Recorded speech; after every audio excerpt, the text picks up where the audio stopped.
और आप सभी को मेरा प्रणाम। आज बुधवार का दिन है। आज हम श्रीमद् भागवत गीता के अध्याय 3 के श्लोक नंबर 25 से लेकर 28 तक का अध्ययन करेंगे, जिसमें कर्म के बारे में बताया जा रहा है। जो बौद्धिक लोग हैं, जिनको आध्यात्मिक प्राप्ति हो गई है, जो आसक्त लोग हैं, उनके बारे में इन श्लोक में वर्णन किया गया है। आइए शुरू करते हैं। पहले श्लोक नंबर 25। सक्ताः कर्मण विद्यांसो यथा कुर्वन्ति भारत कुर्यादिदास्तथा सक्त श्रीकृष्णलोक संग्रहम्। इसका भावार्थ है कि जिस प्रकार अज्ञानी जन फल की आसक्ति से कार्य करते हैं, उसी तरह विद्वान जनों को चाहिए कि लोगों को उचित पथ पर ले जाने के लिए अनासक्त रहकर कार्य करें। दुनिया के जितने लोग, अधिकतर लोग हैं, सबके पीछे आसक्ति छुपी होती है। जो भी वो काम करते हैं, जो भी कर रहे होते हैं सुबह से लेकर शाम तक, उसके प्रति एक कामना होती है। चाहे वो एक अपने नाम की, यश की कामना हो कि कोई मेरी तारीफ करे, या ये हो कि कोई पैसा कमाए, या ये देखे आदमी इससे मुझे क्या लाभ मिलेगा। हर जगह क्या है, ये आसक्ति कहाँ से आ रही है? इंद्रियों से आ रही है। हम इंद्रियों से प्रेरित होकर सारा काम करते हैं। ये सब माया के वशीभूत ये सब होता है। तो जितने लोग हैं, जो दुनिया के आम लोग हैं, वो इसी आसक्ति के फलस्वरूप अपने काम को कर रहे होते हैं। लेकिन जो बुद्धिमान जन है, उनको पता है कि मुझे क्या करना है, क्या नहीं करना है। उनको अच्छे बुरे का सही पता है। उनके लिए आसक्ति दूसरी चीज होती है, गौड़ चीज होती है। वो आसक्त होकर कोई काम करते ही नहीं है। तो यहाँ पर ये भी कहा जा रहा है कि जो जाग चुके हैं, जो जागृत हो चुके हैं, जिनको आध्यात्म की प्राप्ति हो चुकी है, वो सिर्फ अपने तक न रुके। उनका उद्देश्य क्या है? जो बेचारा भटक रहा है, बार बार एक लूप में फंसा हुआ है, एक चक्र में फंसा हुआ है, तरह तरह के उपाय कर रहा है, तो वो कह रहे हैं कि जो बुद्धिमान लोगों का काम भी है कि ये मत देखे कि वो मारेगा, पीटेगा, भला करेगा, बुरा करेगा, लेकिन जो बेचारा अलग अलग तरीकों से प्रयास कर रहा है सुख पाने के, उसको सही रास्ते की ओर ले जाने का कार्य भी बौद्धिक लोगों को अनासक्त होकर करना चाहिए। कि वहां भी कोई भाव उनके अंदर नहीं होगा। इस भाव से बौद्धिक लोगों को, उनको भी जागृत करने का काम करना चाहिए। आइए श्लोक नंबर 26। न बुद्धिभेदं जनयेद ज्ञानं कर्म संगिनां जोषीत्स सर्वकर्माणि विद्यानयुक्तः समाचरणम्।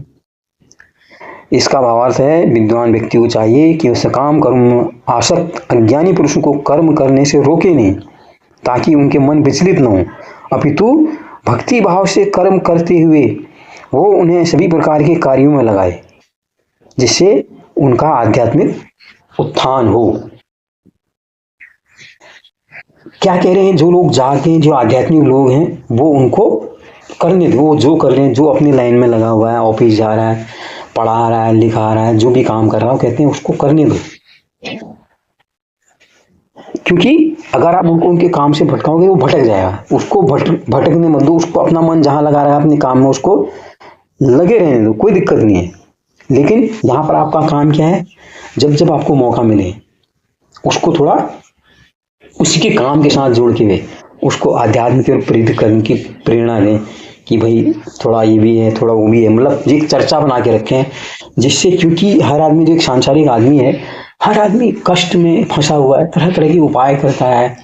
मैं बड़ा बंगला बना लूंगा तो शायद खुशी मिल जाए, बड़ी गाड़ी ले लूंगा तो शायद खुशी हो जाए, मेरे बच्चे यहीं लग जाएंगे, ये होगा, वो होगा, मैं स्वस्थ रहूंगा, मैं जिम जाऊंगा, मैं बॉडी बनाऊंगा, मैं दूसरों को आकर्षित करूंगा, मेरी एक बहुत बड़ा फैन फॉलोइंग होगी। इस सब चीज में लगा रहता है। तो यहाँ पर बुद्धिमान लोगों का जो है, आध्यात्मिक जागृत लोग हैं, वो चाह रहे हैं उन सबको करने दो, ये सब चलने दो, उनको डिस्टर्ब मत करो, लेकिन इसी के बीच में उनको प्रेरित करो भक्ति भाव के कर्म में जोड़ने के लिए। कि जो कर्म कर रहे हैं, कर्म के बीच में कई मौके ऐसे मिलते हैं जहां पर आप उनको आध्यात्मिक ज्ञान की ओर प्रवृत्त कर सकते हैं। वो निश्चित तौर पर, क्योंकि हर आदमी सुख तो पाना ही चाहता है। सबका अल्टीमेट मोटिव क्या है? मुक्ति। हाँ, वो तो अंतिम लक्ष्य तो वही है। आप अगर थोड़ा उनको बीच में ये दृश्य भी आप दिखा देंगे अपने ओर से, या आपका अपना खुद एक जो जीवन है ऐसा बन जाए, तो उनको लगेगा ये बंदा तो इसको कोई मतलब ही नहीं है, सब कुछ है नहीं है फिर भी ये बंदा मस्त है, मौला है। तो निश्चित तौर पे आपकी ओर वो प्रेरित होंगे और आपको ये सब अनासक्त रहकर करना है, बगैर उनको डिस्टर्ब किए हुए। अब आज का श्लोक नंबर 27 है। प्रकृते ही क्रियमाणानि गुणे कर्माणि सर्वशः अहंकार विमूढ़ात्मा कर्ताहमति मन्यते। इसका भावार्थ यह है कि जीवात्मा अहंकार के प्रभाव से मोहग्रस्त होकर अपने आप को समस्त कर्मों का कर्ता मान बैठता है, जबकि वास्तव में प्रकृति के तीन ही गुणों द्वारा संपन्न किए जाते हैं। हमारे जो भी हम कर्म कर रहे हैं वो तो है सब प्रकृति। आदमी एक खेत खोद रहा है, आज हवाई जहाज बना रहा है, जो भी कर रहा है उसके पीछे क्या है, प्रकृति के तीन गुण है। क्योंकि आपको वही, ये आपको यश की कामना है, धन की कामना है। एक तो जो हमारे अंदर के जो काम हो रहे हैं, जो पाचन हो रहा है, श्वसन है, हाँ, वो तो एक स्वतः अंदर ही हो रहा है, उसमें हमारा कोई रोल नहीं है। लेकिन जो हम अभी ये बोल रहे हैं, जिसके साथ जो बात व्यवहार कर रहे हैं, हमको लग रहा है उसके साथ उठें या न उठें, उसके साथ बैठे या न बैठें, ये सारी चीजें क्या कर रहे हैं, कर हम ही रहे हैं। हमारा स्वार्थ, हमारा जो प्रकृति के गुण है ना, उनसे प्रेरित होकर हम सब कर रहे हैं। तो हमारे अंदर जो कामना है, कामना से प्रेरित होकर हमारे बात व्यवहार, हमारा जितना आचरण है प्रतिदिन का, वो सब किस पर आधारित है, ये सब प्रकृति से प्रेरित है। लेकिन यहाँ पर भी हमको अहंकार क्या लग रहा है, कहीं पर कोई कंपनी चला रहा है, मैंने इतनी बड़ी कंपनी कर दी, मैंने गाड़ी ले ली, मैंने बंगला ले लिया, मैंने ये कर लिया, मैंने वो कर लिया, मेरे पास ये है, मेरे पास वो है।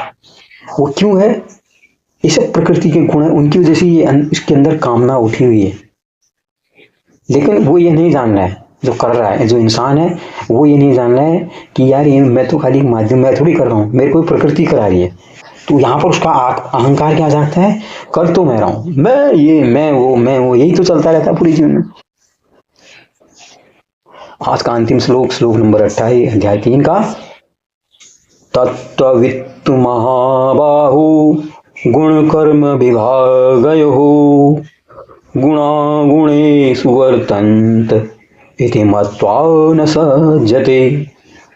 हे अर्जुन, भक्ति भावमय कर्म तथा सकाम कर्म के भेद को भली भांति जानते हुए जो परम सत्य को जानने वाला है, वह कभी भी अपने आप को इंद्रियों में तथा इंद्रिय तृप्ति में नहीं लगाता है। आप देखो पूरे संसार में इसमें तो चरम भोग चल रहा है, सब कुछ तरह तरह की दवाइयां आ रही हैं अपने को सुंदर बनाने की, मेकअप बनाने की, बाल काले कर लो, बाल भूरे कर लो, बाल पीले कर लो, त्वचा को कैसे आकर्षित बना जाए, पैसा कैसे कमा जाए, स्त्रियों को कैसे आकर्षित किया जाए, यही सब तो पूरा चल रहा है। आप देखो पूरा यूट्यूब तो इन चीज से भरा हुआ है, ये सारा चल रहा है। तो जिन लोगों को ज्ञान नहीं है, जो अज्ञानी लोग हैं बेचारे, वो इसके पीछे दौड़ रहे होते हैं। वो बाल भी काले कर रहे हैं, अपना मेकअप कर रहे हैं, उनको बड़ी बड़ी ब्यूटी पार्लर, हाँ, हजारों हजारों रुपया वहाँ पर लगा रहे हैं। ये खाओ, कभी वो गोली खाओ, हाँ, इससे स्टेमिना बढ़ता है, इससे ये बढ़ता है। कितना बाजार गर्म है पूरा, देखो मार्केट में पूरी मार्केट जो है कब्जा किया हुआ है। उनको पता है कि मार्केट में अज्ञानी लोग हैं, जागे हुए लोग तो हैं नहीं, और वही उनके उपभोक्ता है। तो अपने उपभोक्ताओं पर उन्होंने पूरा चारा डाला हुआ है और इसी के कारण सारे लोग फंस गए। लेकिन जो ज्ञानी जन है, आप देखो कई ज्ञानी सब कुछ छोड़ दिया आपने, कई बड़े बड़े विभागों के जो डायरेक्टर पद पर है, जो उनको असलियत पता लगी, जब आध्यात्मिक और उन्मुख हुए, क्योंकि उन्होंने शोहरत पद सब कुछ पा लिया, जब वहां से भी उनको सुकून मिला तो वो आध्यात्मिक बने। तो वो सब त्याग के कई लोग, कोई आदिवासियों के बीच में अपना काम कर रहा है, कोई किसी के उत्थान के लिए काम कर रहा है। उनको फिर पता लग गया कि यार बेचारे जो हैं, मेरे को अब जागृति आ चुकी है, मेरा काम यह है कि जो बेचारे और समाज में लोग हैं मुझे उनको जगाना है। तो फिर वो इंद्रिय तृप्ति की ओर नहीं भागता है, उसको फिर वो धन से आकर्षण खत्म हो जाता है, फिर उसको दौड़ने लगाने दिया, वो फला महिला बड़ी सुंदर है, ये है वह, फिर उसके अंदर वो कामनाएं वासनाएं फिर वो दमित हो जाती है, फिर वो स्वतः समाप्त हो जाए, क्योंकि उसको आध्यात्मिक जो असली ज्ञान है, असली ज्ञान उसको प्राप्त हो गया है। जब असली ज्ञान उसको प्राप्त हो गया तो जो इंद्रियों से जो जनित वासनाएं हैं वो फिर खत्म हो जाती है, उनमें फिर वो फंसता नहीं है, फिर उनको निर्मूल समझता है, कहता है फालतू है, बेकार है, बकवास है। तो ये चीज़ है, ये है आज के श्लोक। कैसे लगे आपको जरूर बताइए, लाइक कीजिए, शेयर कीजिए, सब्सक्राइब कीजिए। नमस्कार, धन्यवाद।